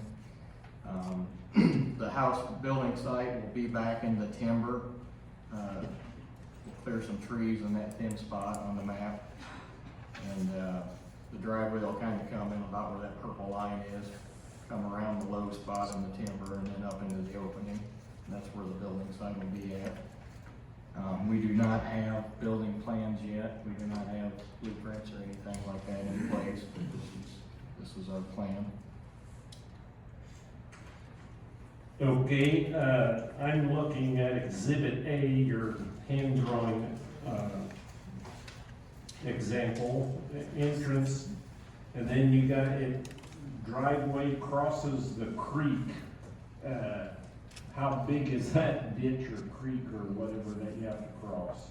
It's not a flowing creek, it's just a low spot that the water runs off the field through. Okay. It'll require a culvert. Oh, okay. We'll have a drive over. All right, that was my next question, whether it was gonna be a Missouri crossing or you're gonna have some type of a culvert, okay. But by having it at the south end by the purple line on the other map, that's only one crossing. Okay. Farther to the north, it would require two. Okay. And you understand when the time comes and you start building a house, you gotta get well and septic permits and that through the county, Yes, I do. okay? Board members, questions?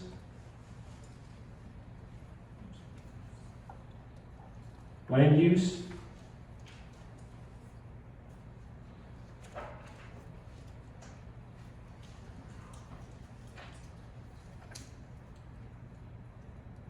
And at the current time, you don't have a schedule for the dwelling and building site? Not in particular. We'll probably start within a year. Okay, And just a side note, I'm a farmer, I will be farming the ag ground. Okay. Yeah, to the front there.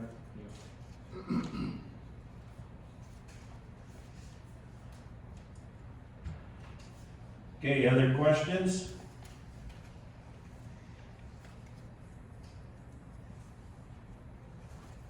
Okay, closing comments? No, I don't have any, thank you guys. Okay, you're excused. Oh. Yep, thanks.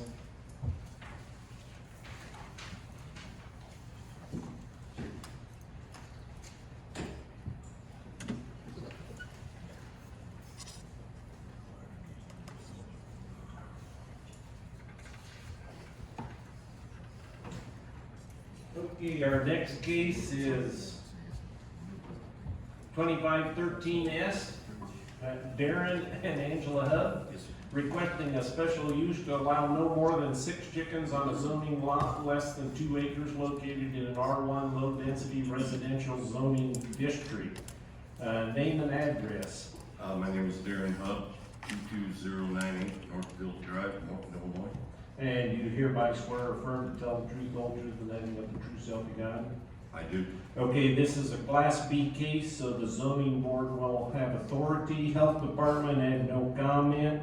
Soil and Water Farm Bureau and the Highway Department all had no comment. Morton Township Road Commissioner and the Village of Morton had no comment. So land use?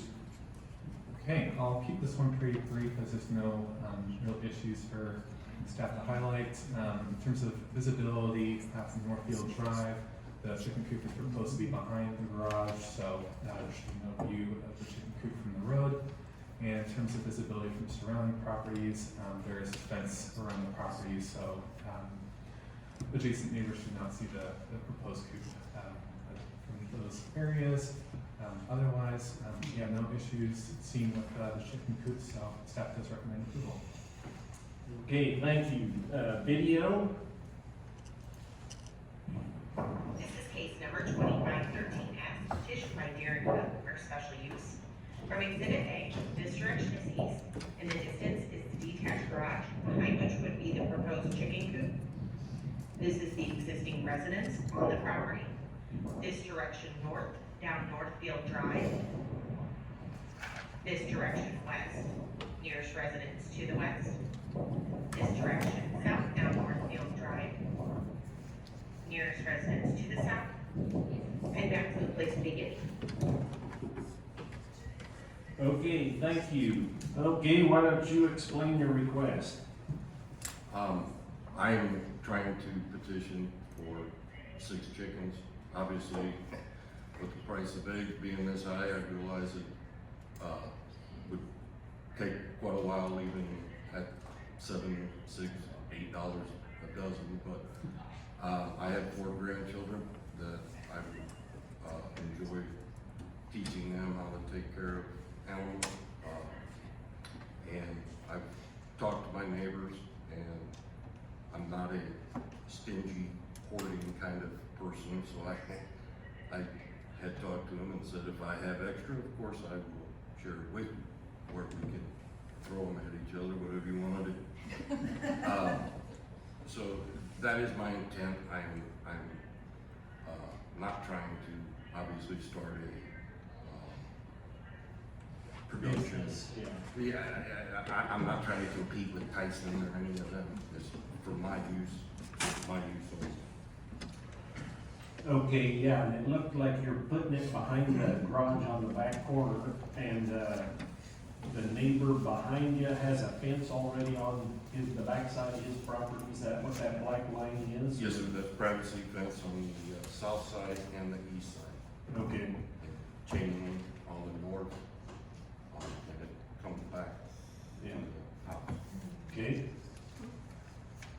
And you understand no roosters. I Okay. don't want them. Board members, questions?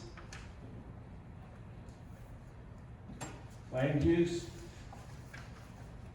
Okay, I'm assuming, unless you've already got it there, you're not running water out to them, you're just gonna carry water, a bucket at a time, or Yep. whatever it is, you know. And then,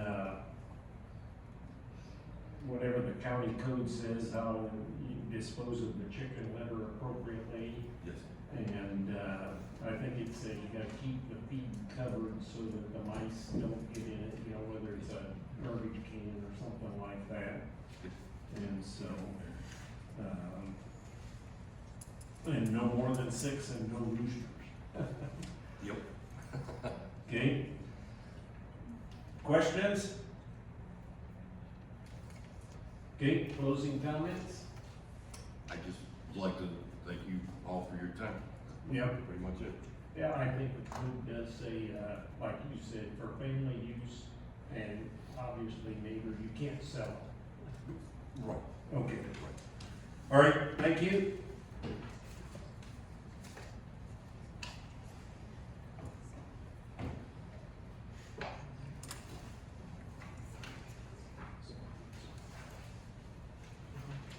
Okay, our next case tonight is 2514S New Point Church Incorporated, requesting a special use to allow the operation of church from an existing accessory structure in an A1 district from an Ag Preservation Zoning District.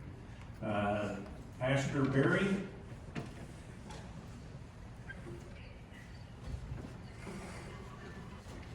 Name and address, please. My name is Barry Gamage, 110 California Road in Pekin, Illinois.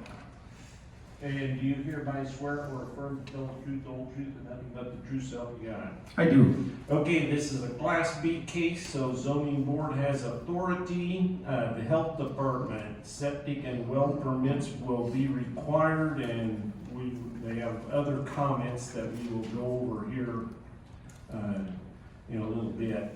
Soil and Water and Farm Bureau had no comment. Tazewell County Highway Department and Road Commissioner had no comment, and so the land use planner. Thank you, Chair. So as it was mentioned, this is a special use for a church in an A1 zoning district.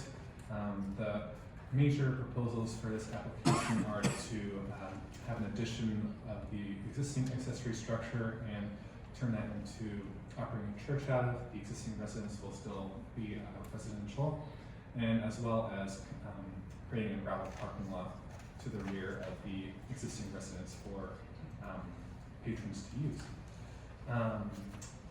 Staff do not have many items to discuss with this. There's a church less than a mile to the east in a similarly zoned area, as well as a similarly agricultural and residential balance area.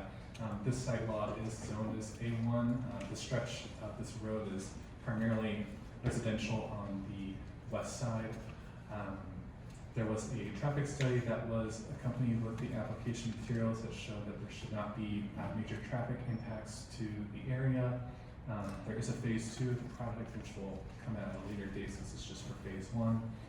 Staff does not see any potential issues in terms of adverse impacts, visual impacts, or endangerment of the public health, safety, or welfare.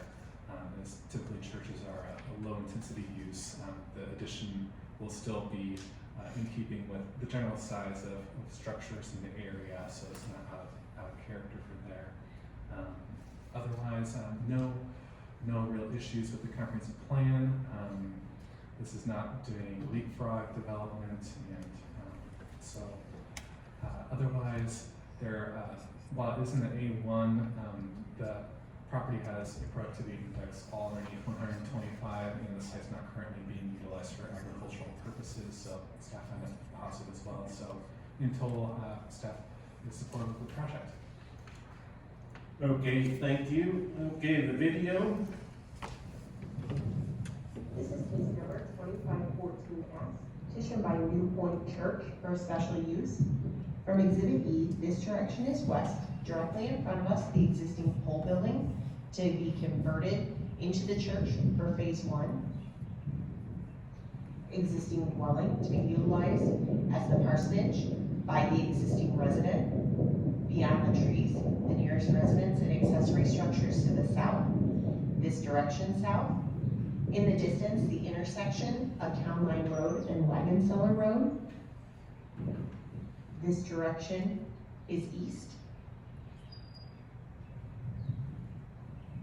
This direction north down Wagon Cellar Road. In the distance, the nearest residence to the north. And back to the place beginning. Okay, thank you. Okay, why don't you explain your request? Sure, thank you very much for having me tonight. As you know, I'm a pastor, and pastors are known for being long-winded. So I'll start out with, in conclusion, but what we're trying to do is, this property was my parents' property, and my dad passed away in February, and Mom wanted to honor his wishes and donate the property. She's here with us tonight. And in memory of my father, to continue the church. Our church is growing, as many churches are not in this age, and we're running out of room. We're currently located in Midway, and we want to remain in rural Tazewell County. We love this community. I was born and raised here, went to Rankin School, went to Beacon High School, and love this community very much, and we want to remain a part of it. And as we are really talking about a building and property, really what we are most important to us is serving this community and serving the people around it. So, thank you. Happy to answer any questions if anybody has. Okay, I'm looking at Exhibit F, this overhead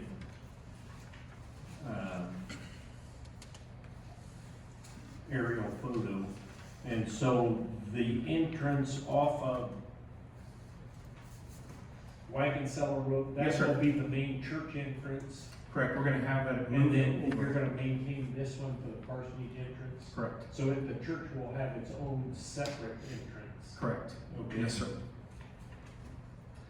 And then Exhibit D is the remodel of the current building?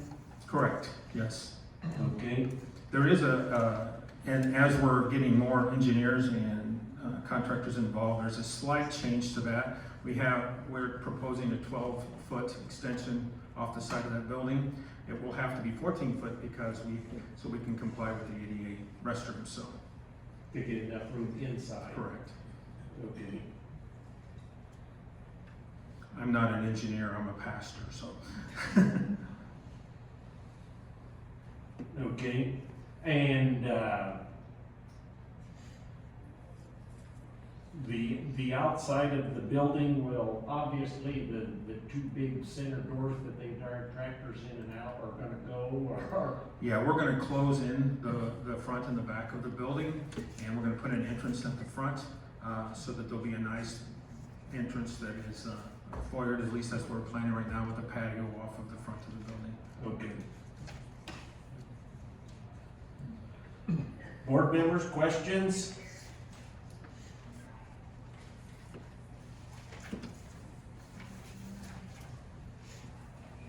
Land use?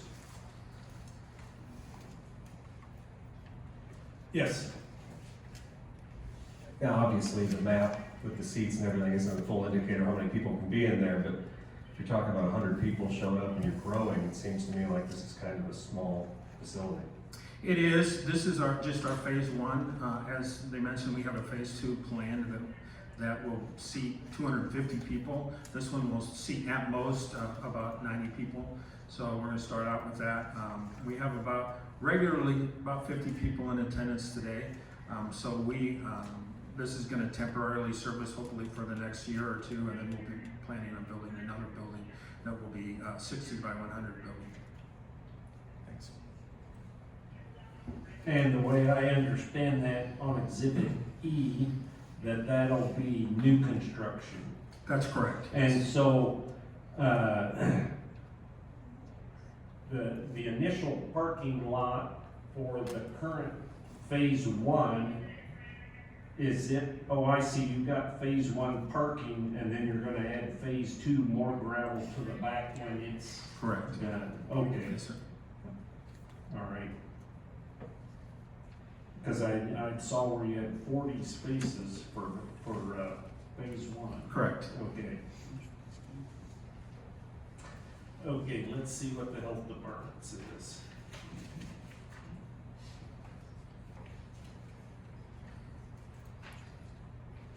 Okay, the proposed church will require a private sewage disposal system of adequate capacity to serve the congregation. So they may have one capacity for phase one, and if you initiate phase two, they may have a second capacity. You may have to add tanks or lines or whatever. Correct. Okay. The private sewage disposal system should be designed to have the adequate capacity to serve the total number of seats after both planned additions. So they may have you do the big one all at once, okay?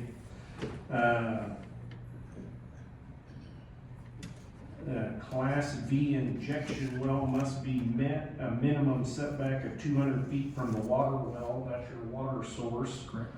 And you must register the system with the Illinois EPA. Plumbing in the church must meet the state plumbing code. You must have an adequate number of restrooms, including the ADA required restrooms.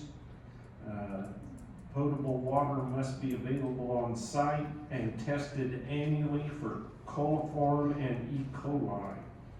The facility will be required to be on the Illinois Department of Public Health non-community water program if the water system will regularly serve an average of 25 people per day for any 60 days out of the year. And then it talks about the church kitchen and preparing and serving food and what permits may be required there. And then during construction, the existing septic system must be flagged to prevent driving and damage to that system and its components.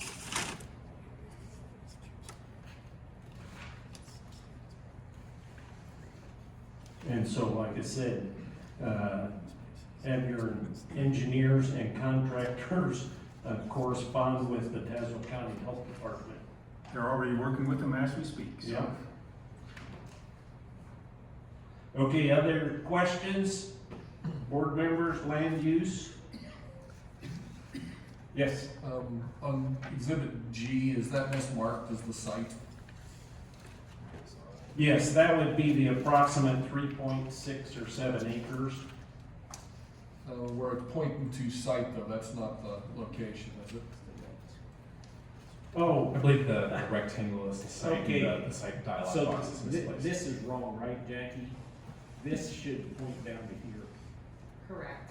Yeah, the site. The site that's marked Site has nothing should do point with to the red square. It probably depended on what screen she was on, and when she shifted, it could have been linked to the other screen, so it just landed where it landed. Okay. Yes. I did notice that too, but it took me a while to figure that out. Okay. Yes, go ahead. I do want to say for my question, just a very noble and thoughtful use in memory of your late husband, Mary, and father. My one question with, I know there's a house a little farther away, but there's also a neighbor close. And a conversation, I guess, with them and about, that's quite a few people to possibly be coming, a couple hundred, just that close. So what kind of conversation, I guess? Yeah, so Dennis is actually here. He's the neighbor that's adjacent to us, Dennis Harper. He is a fantastic neighbor, has been my parents for years, and he's very much in favor of doing this. So. Okay. Board members, questions?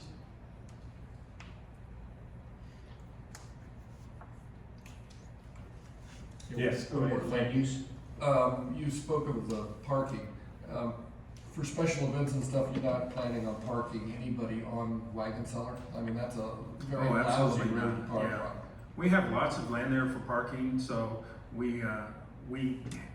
what we've been told anyway, and certainly if the county tells us a different number, we will, that we plan for about, for every 2.5 people per car is what we plan for in that parking. We actually have a little less than that, about 2 people per car in phase one.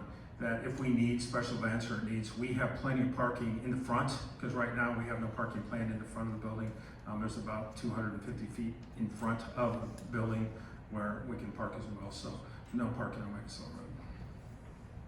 Pretty busy road. Okay, once you get phase 2 completed, there's not gonna be a lot of room left on this parcel. And so my question is, I'm assuming you're not planning too many, we always, outside concerts or things like that,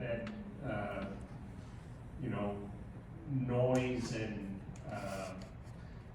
obviously, typically when there's outside activities like that, then there's food, and then we have napkins and papers blown on neighbors' properties and things like that, that you're, not planning any major outside activities. So we do have a few outside activities that we do throughout the year. I don't know if I would call them major or not, but we do have an Easter outreach that's for the kids. And we have people in our congregation that are amazing at keeping things clean. I'm amazed at how clean they keep things. And we certainly would have trash receptacles and things like that to keep that away. And if it did by chance go over to the neighbors, we'd go over and pick it up. That would be no problem for us. That's probably the biggest outdoor event that we have is Easter and Halloween time. We have a big event for the kids. So. But those activities are not be going on at 10:30 at night. Correct. That is, yeah. It would be during the day. Yes. Yes. Yes. You can get a concert that when No, it gets no. rolling, it starts at 8 and it can still be going Yes. at 11. Yeah. All those will be indoors. So. Okay. Okay, other questions?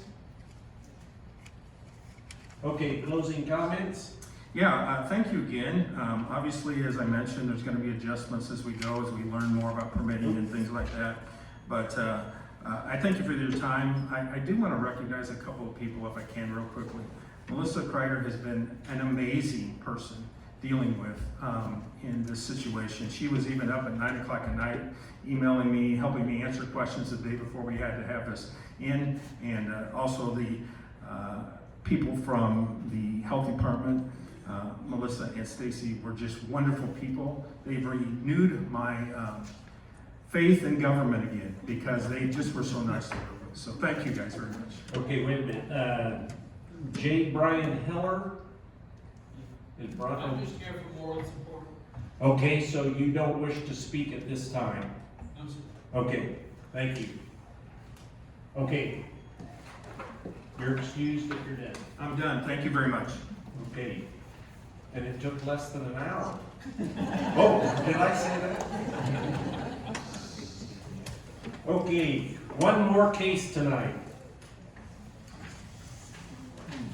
2515B Kelly Simpson requesting a variance to allow the construction of a 5,616 square foot accessory structure, which is 3,540 square feet larger than what's allowed in an R1 low density residential district. Name and address? Kelly Simpson, 121 Canary Drive, Green Valley, Illinois. And, excuse me, do you hereby swear or affirm to tell the truth, the whole truth, and nothing but the true self you got? I do. Okay. This is a Class B case, so zoning board has final authority. Reports, health department, wastewater sources must be properly routed. Soil and Water and Farm Bureau had no comment. The Highway Department had no comment. Cincinnati Township Road Commissioner has indicated an entrance permit has already been issued. And since this is a variance, we don't have any land use planner information, so we go to the video. This is case number 1215B, petition by Kelly Simpson for a variance. From Exhibit A, this direction is east, directly in front of us, the proposed location of the new building and drive. This is the existing dwelling on the property, to the rear of which are the existing sheds shown on Exhibit A. This direction is north down Prairie Boulevard. Nearest residence to the west, this direction west. this direction south, and in the distance, the intersection of Town Line Road and Prairie Boulevard, and back to the place of beginning. That's the wrong property. Okay. The address took me to wrong location. I was gonna say, that's not the same picture of the house on Exhibit E. Okay, so we're gonna look at Exhibit E first. And so to the right of the house is where you're planning this building, just like to the right of that house it Correct. is. Correct. Okay, Yeah, it's a full lot. okay. Do you know whose house that was? Was Yeah, that it's down the road? Jan Allen, I grew up in that neighborhood. Okay. Okay, explain your request. So I want to build, my dad built the house originally in 1970. He recently passed away. We're gonna move over to the house because I want to keep the house in the family. But I need to put up an exterior building. That's basically it. I have a lot of things to put in the building so I don't look like a used car lot out there. Okay. And, these examples are what the buildings, Exhibit D was just for a representation of what the building would look like. The dimensions are wrong. okay, But the actual building is only gonna be 50 by 100. Well, actually 50 by 96. okay, So it's gonna. but it's work. the same style. It's the same, yeah, same style, yes. Okay, so the health department indicated wastewater, is there gonna be toilet and water in this? You'll have a toilet going to the existing septic for the house. Okay.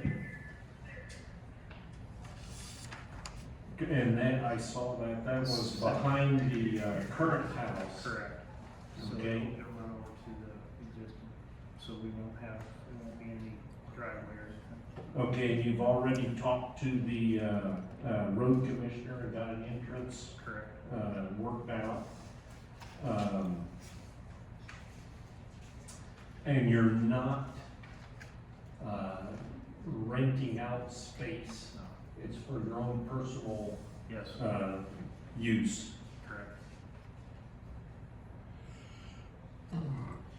Okay, board members' questions?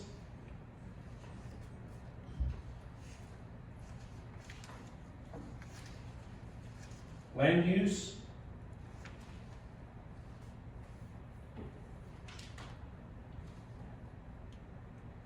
Okay, I'm looking at Exhibit H. Are you gonna be able to avoid that tree? Yes, Okay, yes, we're gonna go around the tree. all right. The, But it'll be behind the tree, it's, yeah, it's well. and then your drive will be alongside. Correct, it'll be Okay. on the right side of Oh, the tree. okay, That's why on the drawing, it's got the radius driveway. So okay. leave the birch. I did see there was a little curve in that. Okay, and, your, adequate distance away from that neighbor's property line. I think it was like 25 foot, I believe. Okay, And I can go a little farther too. okay, well, make sure you know where that property line is. We've had people build stuff and then all of a sudden realize, oh, wait a minute, I'm only 5 foot away, or Yeah. in one case, they were actually. There was actually a stake out in the back corner Okay. that shows us that line. Good. Or at least there was when I was younger. Questions?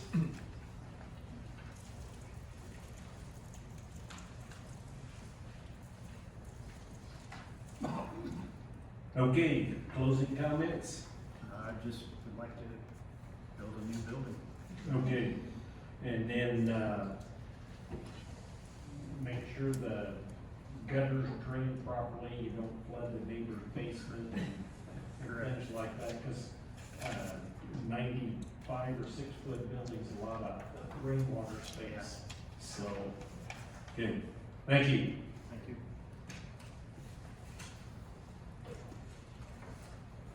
Okay, that concludes this portion of tonight's meeting. And so we are gonna take a break and then we will come back and start deliberating.